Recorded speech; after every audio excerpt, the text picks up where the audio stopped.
लोमड़ी और सारस। प्यारे बच्चों, एक दफा का जिक्र है, सारस और लोमड़ी की आपस में बहुत ही गहरी दोस्ती थी।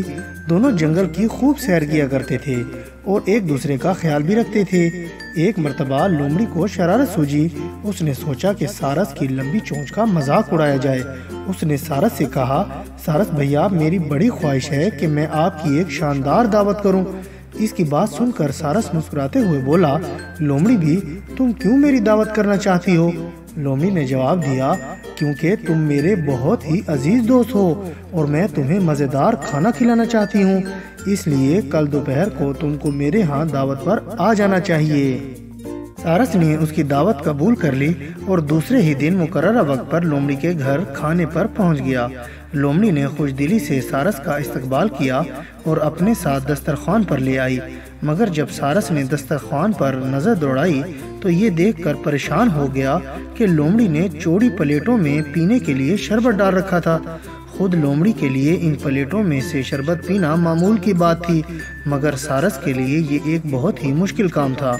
उसने अपनी लंबी चोंच से प्लेट में ठूंगे मारकर शरबत पीने की बड़ी कोशिश की, मगर नाकाम रहा। नतीजा ये निकला कि सारस बेचारा भूखा रह गया। इधर लोमड़ी सारस को तकलीफ में देखकर दिल ही दिल में बहुत खुश हो रही थी, मगर उसने मासूम सी सूरत बनाकर कहा, सारस भैया, लगता है तुमने खुश होकर शरबत नहीं पिया। ये तो बताओ कि शरबत कैसा था? इसकी बात सुनकर सारस ने जवाब दिया, लोमड़ी भी, मैं इस दावत पर तुम्हारा बहुत ही शुक्रगुजार हूँ।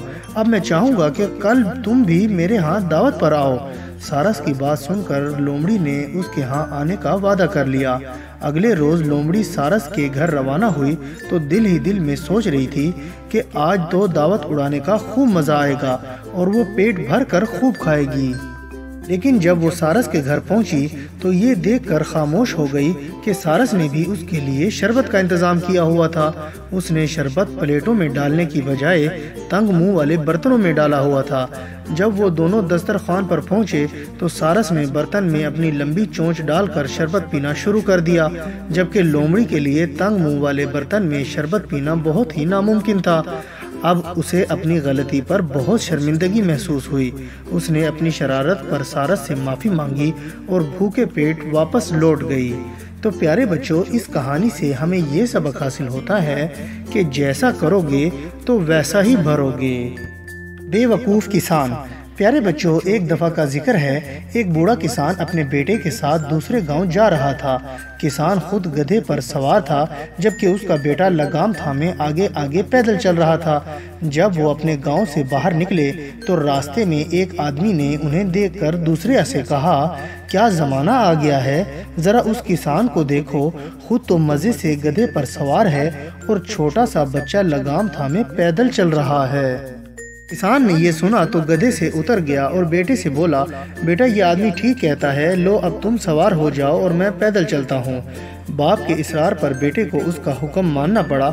अब वो गधे पर सवार हो गया और बाप पैदल चलने लगा। अभी वो थोड़ी दूर गए होंगे कि एक और शख्स मिल गया।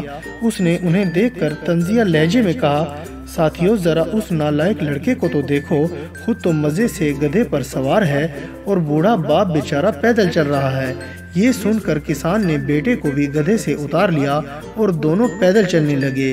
थोड़ा फासला मजीद तय किया तो चंद लोग और मिले। उन्होंने हंसते हुए कहा, इन अहमक बाप बेटे को देखो, सवारी के होते हुए भी पैदल चल रहे हैं। उनकी बात सुनकर दोनों बाप बेटा फिर गधे पर सवार हो गए। आगे चल के उन्हें एक और आदमी मिला। वो इन दोनों को गधे पर सवार देखकर कहने लगा, बहुत जालिम हो तुम दोनों, तुम्हें जरा भी ख्याल नहीं है कि बेजुबान गधा तुम दोनों का बोझ नहीं उठा सकता। इस बात पर किसान ने अपने बेटे से कहा, कह तो ये भी ठीक रहा है, अब कोई ऐसी तरकीब आजमानी चाहिए जिससे ये मसला हल हो सके। ये कहकर किसान दरख्त की एक मोटी सी शाख तोड़ लाया। फिर उन दोनों ने उस शाख से गधे की टांगे बांधी और उसे कंधों पर उठाकर चलने लगे। उसी रास्ते में एक दरिया बहता था। उस दरिया पर छोटा सा पुल भी बनाया गया था। जब वो दोनों पुल पर पहुंचे तो गधा दरिया का पानी देखकर घबरा गया और आजाद होने की कोशिश करने लगा। जोर आजमाई करने से कमजोर रस्सियां टूट गईं और गधा सीधा दरिया में जा गिरा। गधे को दरिया में गिरता देखकर किसान सर पकड़कर बैठ गया और कहने लगा, افسوس کہ ہم لوگوں کو خوش کرنے کی کوشش میں رہے لیکن کوئی خوش نہ ہو سکا اور ہمارا گدھا بھی بیچارہ مارا گیا۔ تو پیارے بچوں، اس کہانی سے ہمیں یہ سبق حاصل ہوتا ہے کہ دنیا میں ہر شخص کو خوش نہیں کیا جا سکتا۔ اور بچوں، میں امید کرتا ہوں کہ آپ کو میری یہ کہانی پسند آئی ہوگی اور آپ اس کو لائک، شیئر اور کمنٹس بھی کریں گے۔ اور سب سے ضروری بات یہ ہے کہ آپ میرے اس چینل کو سبسکرائب کرنا نہ بھولیے گا، اس سے آپ کو میری نئی کہانیوں کا بھی پتہ چلتا رہے گا۔ اور اب میں اجازت چاہتا ہوں، اپنا بہت خیال رکھیے گا۔ اللہ حافظ۔